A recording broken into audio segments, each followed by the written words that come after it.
नमस्कार, आप सभी को बात करते हैं उत्तर प्रदेश यूपी की सबसे बड़ी काम की महत्वपूर्ण 50 ऐसी खबरें जो कि बहुत ही इंपॉर्टेंट और काम की खबरें। सभी खबरों को अंत तक देखते रहिएगा ताकि आपको हर खबर से रूबरू रह सको आप उत्तर प्रदेश यूपी से, क्योंकि बहुत बड़ी खबरें होती हैं। आप छोड़ देते हो बीच में वीडियो, छूट जाती हैं खबरें। शुरू करते हैं सबसे पहली बड़ी खबर से।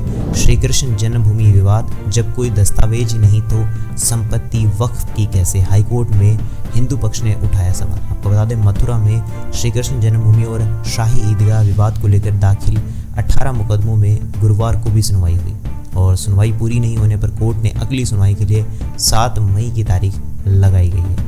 ऐसा कुछ देखने को मिल रहा है। बाकी इसके बारे में कुछ अच्छी तरह से डिटेल आई नहीं है कि किसकी तरफ है ये पक्ष, क्या होगा, लेकिन ये जरूर कहा है कि उन संपत्तियों की देखभाल करने का अधिकारी है तो उसे दान में मिली है। कृष्ण जन्मभूमि की जो जमीन वक्फ बोर्ड को कब दान में दी गई है, इसका एक भी दस्तावेज उनके पास नहीं है। उन्होंने कहा है कि सरकारी दस्तावेज, नगर निगम के रिकॉर्ड आदि सब जगह श्री कृष्ण जन्मभूमि का ही कब्जा और दखल है तथा सारे टैक्स व बिजली का बिल आदि भी जन्मभूमि ट्रस्ट ही अदा करता है। ऐसा कुछ है। बाकी इसके बारे में और कोई अपडेट आता है तो मैं आपको मेरे चैनल के माध्यम से सबसे पहले बता दूंगा।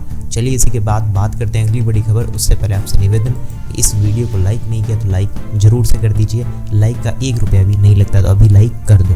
बात करते हैं अगली बड़ी खबर। यूपी में फिर से करवट लेगा मौसम, इस जिले में 2 दिन बाद आंधी के साथ छाएंगे बादल, बूंदाबांदी के भी आसार। आपको बता दें, यूपी में एक बार फिर से मौसम करवट लेने वाला है। 2 दिन बाद आंधी के साथ बादल भी छाएंगे। इसके अलावा बूंदाबांदी के आसार भी जताए जा रहे हैं। बरेली की बात करें तो यहाँ तेज धूप के साथ झुलसाने वाली गर्मी भी देखने को मिल रही है, जो वाकई में बड़ी ख़राब टाइम है, जिसमें लू लग जाती है, काफ़ी दिक्कत होती है। तो आप लोग भी अपना ध्यान रखिएगा अगर बाहर निकलते हैं और बाहर निकलने का काम अगर आपको पड़ रहा है तो। चलिए इसी के बाद जान लेते हैं अगली बड़ी खबर। यूपी के 121 चीनी मिलों ने गन्ना किसानों का कर दिया भुगतान। क्या आपके खाते में पैसे आए या नहीं तो चेक कर लीजिएगा। जी हाँ, इस बार पेराई के स्तर में राज्य के 121 जितनी भी चीनी मिलें हैं उन्होंने गन्ना किसानों को अब तक का 29,053 करोड़ रुपए का भुगतान कर दिया है, जो कि चालू पेराई सत्र के कुल गन्ना मूल्य का मुकाबले लगभग 83% है। यानी कि देखा जाए तो सही में इस बार समय से सब पैसा मिल गया। तो आप भी एक बार चेक कर लीजिए आपको मिला है कि नहीं मिला। पोज करके अगर पढ़ना चाहो तो पढ़ भी लेना, ठीक है। इसी के बाद बात कर लेते हैं अगली बड़ी खबर। कोविशील्ड पर बवाल के बीच कोवैक्सीन ने जारी किया बड़ा बयान, कहा सेफ्टी सबसे पहले है। आपको बता दें, कोरोना वायरस से बचने के लिए कोवैक्सीन बनाने वाली भारतीय बायोटेक ने टीके की सेफ्टी को लेकर अपना बयान जनहित में जारी किया है। एस्ट्राजेनेका और भारत में कोविशील्ड पर सवाल उठाने के बाद कोवैक्सीन बनाने वाली कंपनी भारत बायोटेक ने दावा किया कि हमारे कोरोना के टीके से खून का थक्का जमने या फिर थ्रोम्बोसाइटोमेगालोनिया, TTS, YTT, पेरिकार्डिटिस, मायोकार्डिटिस जैसा कोई खतरा नहीं है। भारत बायोटेक ने कहा है कि सेफ्टी हमारे लिए सबसे पहले। कंपनी ने कहा है कि कोवैक्सीन एकमात्र हमारी वैक्सीन है जिसका ट्रायल भारत में ही किया गया, ऐसा कुछ बताया गया। तो इतना ज़्यादा घबराने की चीज़ नहीं है, आप ध्यान से रहिए, सुरक्षित रहिए, सबसे बड़ी चीज़ यही है। चलिए इसी के बाद जान लेते हैं अगली बड़ी खबर। अमेरिका में EVM पर बैन तो यहाँ वोटिंग क्यों, चुनाव ड्यूटी में लगी शिक्षा मित्र का वीडियो वायरल होते ही हड़कंप। आपको बता दें, यूपी में चुनाव ड्यूटी के लिए BLO बनाई गई शिक्षा मित्र का EVM पर सवाल उठाते हुए वीडियो वायरल हो गया और इसे शिक्षा विभाग में हड़कंप मचा। शिक्षा मित्र का मानदेय रोक दिया गया और केस हो गया। बाकी और डिटेल में पढ़ना चाहो तो इसके बारे में एक बार थोड़ा डिटेल में पढ़ लीजिएगा। यहाँ पे नीचे सारी की सारी खबर देखने को मिल रही है। चलिए इसी के बाद बात करते हैं अगली बड़ी खबर। मुसलमानों के खिलाफ नहीं है भाजपा, इस्लामिक देशों ने भी दिया है मोदी को सम्मान, राजनाथ सिंह की अपील। आपको बता दें, रक्षा मंत्री ने कहा कि आतंकवादी अपनी इच्छा अनुसार हमला नहीं कर सकते, क्योंकि हमने बता दिया है कि भारत जवाबी हमला करेगा, यहाँ तक कि जरूरत पड़ने पर सीमा पार जाकर भी हमला करेगा। उनका यही कहना है कि अगर कोई भी बिना मतलब आतंकवादी लोग यहाँ पर अगर हमला करेंगे तो उसका मुंह तोड़ जवाब तो देना ही होगा। और आपको बता दें, सिंह ने यह भी कहा कि जहाँ तक भाजपा और राज का प्रश्न है तो हम लोग जात पात, पथ और मजहब के आधार पर राजनीति नहीं करते हैं, हम इंसाफ और इंसानियत के आधार पर राजनीति करते हैं। उन्होंने कहा कि संविधान के अनुसार धार्मिक आधार पर मुसलमानों के लिए आरक्षण संभव नहीं है, ऐसा उन्होंने कुछ कहा है। बाकी और अच्छे से पढ़ना चाहो तो इसे पोज करके एक बार पढ़ लीजिएगा। चलिए ठीक है, इसी के बाद बात कर लेते हैं अगली बड़ी खबर। सौगंध मुझे इस मिट्टी के, मोदी के खिलाफ लड़ने और पर्चा वापस ना लेने का साम रंगीला का ऐलान। आपको बता दें, मशहूर कॉमेडियन जो कि राजस्थान से हैं, श्याम सुंदर उर्फ श्याम रंगीला ने प्रधानमंत्री नरेंद्र मोदी के खिलाफ वाराणसी चुनाव लड़ने का ऐलान किया है। रंगीला ने PM मोदी के ही अंदाज में ये कहा है कि वह नामांकन वापस नहीं लेने वाले हैं। और उन्होंने रंगीला ने अपने सोशल मीडिया प्लेटफॉर्म एक्स पर अपने फैसले की जानकारी पोस्ट कर वीडियो भी जारी किया है और उन्होंने यही कहा है कि वो अपना चुनाव लड़ेंगे। बाकी देखने को होगा कि क्या होता है, आने वाले समय में ही पता चल पाएगा। चलिए इसी के बाद बात कर लेते हैं अगली बड़ी खबर। चुनाव खत्म होने से पहले सीएए के तहत ही दी जाएगी पहली नागरिकता, अमित शाह ने दिलाया भरोसा। आपको बता दें पहले 2 चरणों में कम वोटिंग के सवाल पर शाह ने कहा कि कम मतदान के कई कारण हैं। 12 साल बाद मतदान सूची में संशोधन किया गया। दूसरी कारण यह है कि दूसरी तरफ से कोई मुकाबला नहीं है, सबसे बड़ी बात यह है। इसीलिए तो ये चीज़ें कुछ देखने को मिली है और नियमों के अनुसार उन आवेदनों और कागजातों की छानबीन हो रही है। उन्होंने कहा कि मुझे लगता है कि लोकसभा चुनाव खत्म होने से पहले यानी अंतिम चरण से पहले नागरिकता देने की प्रक्रिया शुरू कर दी जाएगी, ऐसा उन्होंने कुछ कहा है।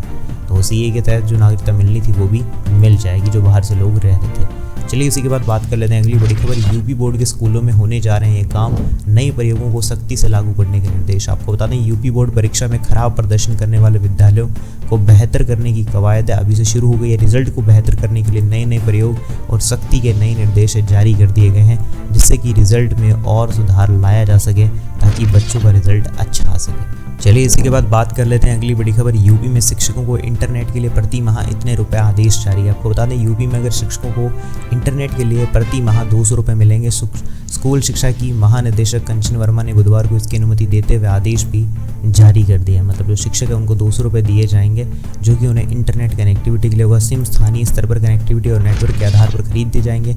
इसके लिए 2 माह की धनराशि भी स्वीकृत कर दी गई है। बाद में इस राशि का समायोजन कंपोजिट ग्रांट से किया जाएगा। बाकी आपको इसके प्रति क्या विचार है, आप मुझे कमेंट्स में बता सकते हो। चलिए इसी के बाद जान लेते हैं अगली बड़ी खबर। मधुमक्खियों के हमले से वृद्ध की मौत। आपको बता देना चाहते हैं कि हिलोली मोरावा थाना क्षेत्र के कुंद्रा गांव में बकरी चरा रहे वृद्ध पर बुधवार शाम मधुमक्खियों के हमले से मौत हो गई। ग्रामीण उसे निजी डॉक्टर के पास ले गए, जहां डॉक्टर ने उसे मृत घोषित कर दिया। अचानक घटी इस घटना से एकदम कोहराम मच गया है। जी हाँ, आपको बता दें कई बार होता है कि जो मधुमक्खियां काट लेने से भी जान का खतरा बन जाता है, तो आप ध्यान रखिएगा, कुछ भी ऐसी चीज़ें होती हैं।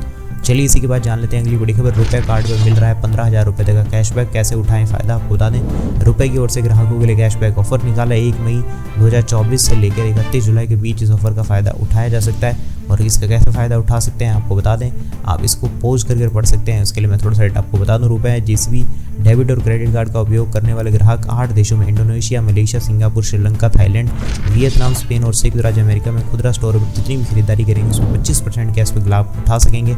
इस खास ऑफर के लिए रुपए पे ने जीसीबी इंटरनेशनल जो कंपनी लिमिटेड है उससे हाथ मिला है। 15,000 रुपये तक का कैशबैक मिल रहा है। डेबिट और क्रेडिट कार्ड का TCS ये सारी चीज़ें एक बार पढ़ लीजिएगा, फिर ही अपना कुछ करिएगा। चलिए इसी के बाद जान लेते हैं अगली बड़ी खबर। बजाज फाइनेंस पर बड़ी खबर। RBI ने तत्काल लाभ प्रभाव से इन दोनों प्रोडक्ट से हटाया बैन। आपको बता दें बजाज फाइनेंस ने 2 मई को एक एक्सचेंज फाइलिंग में कहा है कि भारतीय रिजर्व बैंक ने कंपनी के 2 प्रोडक्ट ई-कॉम और ऑनलाइन डिजिटल स्टा EMI कार्ड पर तत्काल प्रभाव से प्रतिबंध को हटा दिया, जो कि आप यहाँ पे पोस्ट करके अभी एक बार पढ़ना चाहो तो पढ़ सकते हो। चलिए इसी के बाद बात कर लेते हैं अगली बड़ी खबर। सरकारी ऐप से करें UPI पेमेंट, फ्री में ट्रांसफर होंगे पैसे, एक्स्ट्रा फीस देने की टेंशन भी खत्म। आपको बता दें UPI पेमेंट करते समय अगर आपको इन चीज़ों का ध्यान रखना है, आज हम आपको पूरी जानकारी दे देते हैं इसी के लिए। अब भीम UPI यानी भारत इंटरफेस फॉर मनी, अगर भीम की मदद से आपको UPI पेमेंट करते हैं तो उसके लिए आपको कुछ अलग करने की ज़रूरत नहीं है और इसका इस्तेमाल करना भी बहुत ही आसान है। एक बार डाउनलोड करने के बाद उसे आसानी से यूज कर पाएंगे। यहीं पर अपना QR कोड स्कैन कर कोई भी पेमेंट आप करना चाहें तो वो कर सकते हैं। इससे आसानी से पेमेंट भी हो जाएगी और एक ही बार में इसका यूज़ हो जाएगा। और सबसे बड़ी बात, किसी भी बैंक ट्रांसफ़र आप कर पाएंगे और उसके लिए आपको कुछ अलग से पैसा भी नहीं देना पड़ेगा। तो वाकई में ये बहुत अच्छी चीज़ है। और ये थी आज की उत्तर प्रदेश यूपी के सबसे बड़ी काम की महत्वपूर्ण खबरें। कैसी लगी आपको सारी की सारी खबरें मुझे एक बार कमेंट सेक्शन में बता दीजिएगा। वीडियो अच्छी लगी तो वीडियो को लाइक कर दीजिए, चैनल को सब्सक्राइब करके घंटे के निशान को दबाना मत भूलिएगा। मैं मिलूंगा ऐसी अच्छी और वीडियो के साथ में, तब तक के लिए जय श्री राम, जय हिंद, वंदे।